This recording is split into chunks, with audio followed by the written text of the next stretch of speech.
Tennessee. Joining us left to right on your screen are head coach Tony Vitello, regional most outstanding player Drew Gilbert, and Will Heflin. Coach will make some opening remarks before we take questions. Coach? Yeah, I'm just really thrilled for our guys and our fan base. They certainly deserve the assist, a John Stockton effort, if you will, out of them for the weekend. And because of the excitement, it's tough to put anything together that's too rational. So I'll kind of plagiarize off what I said post-game to ESPN is that play in the outfield where the player of the tournament here didn't even know where the pop-up was, and Evan Russell kind of comes in and saves the day, has been the theme of this group's, year, really, to be honest with you. One guy picking another guy up. And then the other thing, too, along with those same lines is, if I'm not mistaken, Sean Hunley's never taken the ball after Will Heflin this year for whatever reason. And this was the first time. You can correct me if I'm wrong, Will, but even if it wasn't the first, it was a special time. Those guys are thicker than thieves. They've been super close. And so you just kind of felt like one guy wasn't going to let the other one down.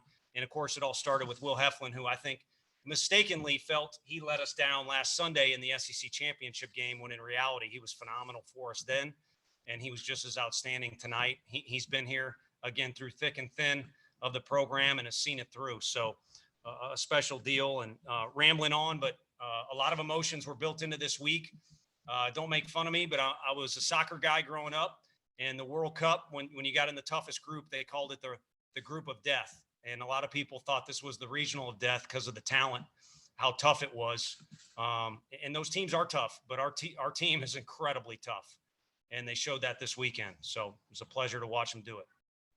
Questions. We'll start with Ben McKee, and then we will go to Wes Rucker. Tony, you talk about this regional being the group of death. Just what does it say about your guys to kind of not pay attention to that, not flinch, and sweep the regional and then advance to the super regional? It shows their resiliency, but it also shows the way, again, I think 4 years ago, Will could attest the mentality piece needed growth. And without that mentality piece this year, they wouldn't have been able to do that. I mean, it was so challenging to come home after a difficult loss. You figure celebrating on Monday will twist that around a little bit. And the kids were excited to host. But when you hear over and over again the same message, it's going to be difficult. You didn't get a good break, things like that. It's tough not to believe it. So whatever that ping pong match was going on in our guys' head, clearly they said to themselves enough times or more times than the negative, we'll get this done. And this is the spot we've been working for all this year. Wes? Yeah, question for Drew. I know that, you had that sort of power surge early in the season, and then for whatever reason, just didn't get the ball out of the park for a while there. Was there anything going on sort of technically with your swing there, or was it just sort of waiting for it to come back and kind of run into a few of them? Yeah, I mean, obviously with last year, being cut short, I didn't really get to have my first run in the SEC. It's a tough league, and, kind of getting used to, higher pitch and all that, it's definitely a challenge. But, you just kind of keep grinding through it and keep making adjustments, and, things usually pan out at the end of the day. Jordan and Mike Wilson. Yeah. Hey, Tony, there was at one point this season, we kind of talked about this team has accomplished a lot of first since. And back then you said, you're kind of numb to it. I imagine this feels a little different. Your back probably feels some type of way after that front flip into right field. Can you just kind of touch on just how special this first since win is to get to the supers? Yeah, I don't think we can qualify that as a flip. It was just kind of a spastic tumble, but it was a fun one. And it's kind of a tough spot to be in when the guys are waiting for you.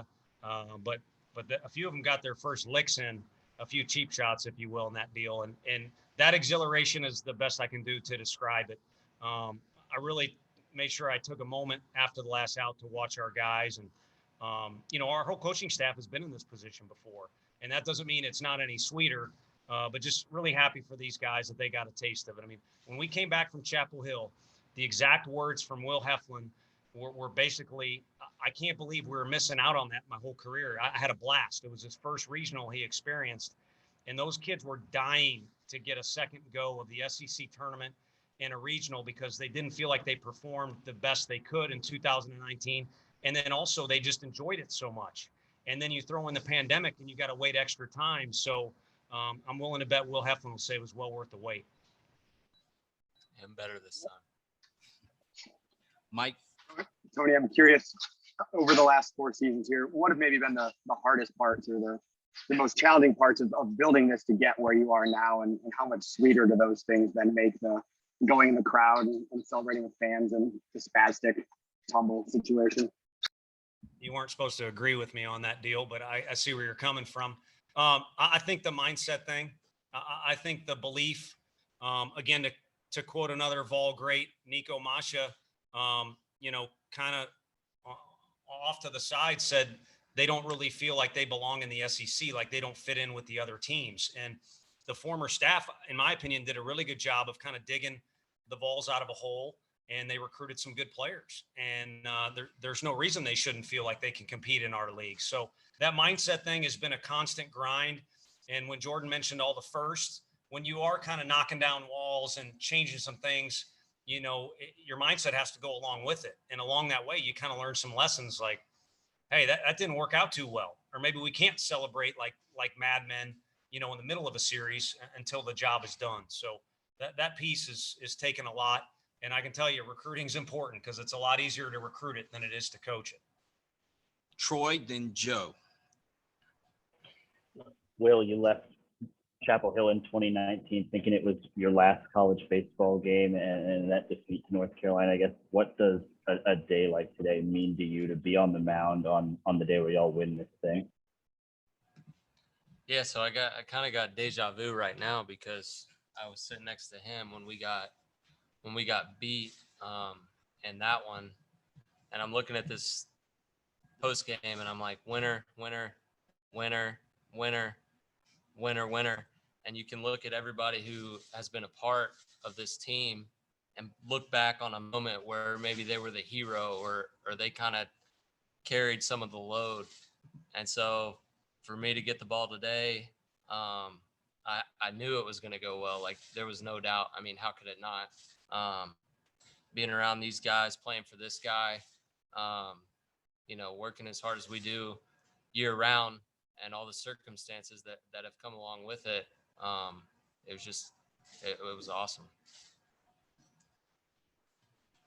Yeah, for Tony and Will, if you guys can, on Sean, obviously he's been huge for you guys all year. What does it say to you and mean to you that he had this performance, after the way Friday went down? It means the world to me personally because, it don't matter how X's and O's. I mean, I think Liberty's as well coached as any team in the country, but you also got to have talented players like they have as I look at the stat sheet. So our coaching staff owes an awful lot to all of our players, and some that their time is finished here, but that guy stands out pretty heavily. And on Friday, you could see the guilt that he thought he kind of put us in a position where, we had potential to be eliminated. And I understand that he wanted to throw the ball a little bit better, but we asked him to do a lot on Friday, and he got us out of a big jam. And, to see that relief on his face when Drew hit the homer, it meant a ton to me personally, and I think all the guys. And it was unique emotion that he showed because he's always so stoic. So I'll let Will carry on from there. Yeah, I mean, he's our guy. He has been since he's been here, kind of, in different roles. And it's so funny because he's just a goofball, but when he's out there, his demeanor is unmatched. He's so composed, which is why he's so good, even in those tough situations. And he has really good stuff, and he trusts it, and he pounds his own. It's kind of hard to put your finger on it at this point, but then when you look back at his season in its entirety, he was always the guy when we needed a win. So even when it didn't happen, you were like, well, that was our guy. And so he's been a huge backbone of this pitching staff out of the bullpen. And, we're going to need him going forward, just like everybody else. Ryan and Trey. For Will, Tony mentioned a second ago, you maybe felt like you let the team down last week. Just how antsy or excited were you to get back out there with a chance to win another tournament? And what did you feel like you had working for you today? Well, first of all, today was probably the best that my slider location was all year, and I leaned on that heavily. I was able to keep that away from lefties pretty much the entire game. And some of their better hitters were left-handed, so to keep them kind of at bay for a little while was good. I really like pitching in big games, so the fact that the SEC tournament ended in a loss, like Coach V said, I gave us a chance to win, but it wasn't good enough. And I'm a competitor, and I'll be the first one to admit that. So today was good enough, and I was pretty determined all week. I kind of saw how it was lining up for me to potentially have a chance to either continue our season if we needed to beat somebody twice or to just wrap this thing up. So to go out there and wrap this thing up was a pretty sweet feeling. And I really didn't have any doubts headed into it. Hey, two questions. One for Tony. Tony, you got a little choked up in your post game talking with the ESPN announcers, talking about this past week and I guess everything from the SEC tournament on. Can you expand upon that a little bit? And then also for Will, what was that like coming out in the sixth to a standing ovation, and then the excitement you guys had when Hundley got y'all out of that inning? Go ahead, Will. Well, first of all, that doesn't happen without this swing right here. So, big game Drew gave us the lead there. And that standing ovation was awesome. I didn't want to show too much emotion because one, the game wasn't over, and two, our season is far from over. But it was a pretty cool moment, and hopefully serves as a little taste because I want to feel that again. And these fans, we've said it kind of all year. Once they kind of open it up and let people come, that the support has been great. And how could you not fall in love with this team? You've got the wild man leading the charge, and you got the wild man in center field, and then you've got the goofballs like Chad Dallas, and you've got the grinders like Max Ferguson. I could talk all day, but this team is so infectious, and the city of Knoxville is behind us, and we don't intend on letting them down. So that's an unbelievable feeling, and we've earned it. And we're excited. We're excited to see how that environment's going to be next weekend because I can't wait. And I thought I got away with that deal there, but the crowd, that noise creates emotion. And honestly, it's my favorite thing in the world is the guys in the locker room. I could hear them afterwards. You can imagine they're all in unison. And a concert, a game, anything, post game there, when the whole crowd is in unison, it's my favorite thing in the world, along with my family, obviously. So it kind of sparked some emotion, but it was tied into the question that, as you mentioned, talked about the whole week. And, just when we got the job, I grew up watching Pat Summitt and watching Philip Fulmer's football team. And I'm from St. Louis, but I knew what the Vol fan base was all about. And we played here when I was at Arkansas, and it was non-existent. And so when we get the job, I've got a great view of the field from my office. And when you see it in your head every day, call it willing it into existence or whatever, or visioning, but just when you can literally see the crowd full, and we know our stadium needs to get better. The only way to definitely do it where you have control of it is to play a regional here. And then it'll have to change. It needs to change. And again, when it comes to fruition, you just want the week to go so well. And honestly, Monday had a little bit of turbulence to it, and it built up and it built up. And then for it to go really well and for our guys to accomplish what they did, it's kind of where some of the extra emotion came. And I'll piggyback off of that. I know I rambled in my opening statement, but I've had the good fortune of being at a lot of these, and it's very difficult to run it. And not only were the fans incredible, but the administration people are the people I'm talking about as far as in charge. Just it was seamless. A little bit of weather delay, but the people were incredible. And they don't understand. They maybe are just doing their task. They're a big part of the way this thing goes. And I hope the other three teams thought it was well run, because it dang sure was to me. Ben and Mike. Tony, I wanted to ask you about Drew. He obviously had the grand slam on Friday, and then his 2-run homer today proved to be the difference in the game. Just what did you see out of Drew this weekend that led to so much success?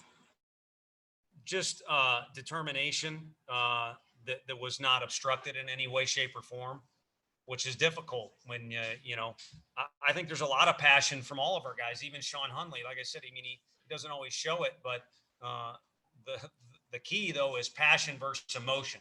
And when your passion is bleeding through your veins, you're able to put all that cage work and all that time and all that athleticism and strength this dude has, it's put into play.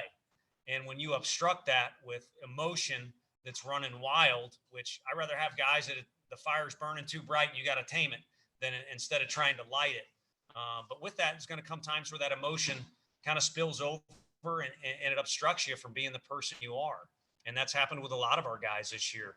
Poor Pav, he let it get the best of him at the plate, but we don't win that game without him, catching behind the plate. So that to me was the key is just forging ahead and focusing on what he wants to do instead of some of the things you can get caught up in. Drew, wanted to get you involved because I don't think Liam got asked a question sitting in the middle last night either. So I think you were committed to Oregon State maybe out of high school and ended up here. Why is Tennessee the place that you came? And is this the kind of stuff that you envisioned being possible here when you bought into this program? Absolutely. I mean, this guy right next to me, he's the reason I wanted to come here. He made me believe in a vision, and I wanted to go somewhere where we could do something special. And these two guys right next to me, we're taking some big steps in that direction. And it's pretty special to be a part of a team like this. And it's the best decision of my life to come here. Let me jump in real quick. So last year when COVID was first kind of came out and everybody was quarantined, right? Me and Drew were pretty much the only two guys. He came and stayed in my apartment, and at one point I think there was about a month or two stretch where it was just us two, and we literally had nothing to do other than go to this place that was kind enough to let us work out. And then I would flip to Drew so he could hit, and then we'd get a lift in, and then we'd throw and do whatever we needed to do. But it was pretty much just us for a while. And to be sitting right here now, like, it's crazy. It's crazy. A few more, Troy, then Ryan. Tony, after 62 pitches on Friday, what went into the decision to let Sean finish the game today, and what did you think of his stuff today? His text message he sent me today, I didn't have him on the ready list. I was going to let him play catch and feel it out.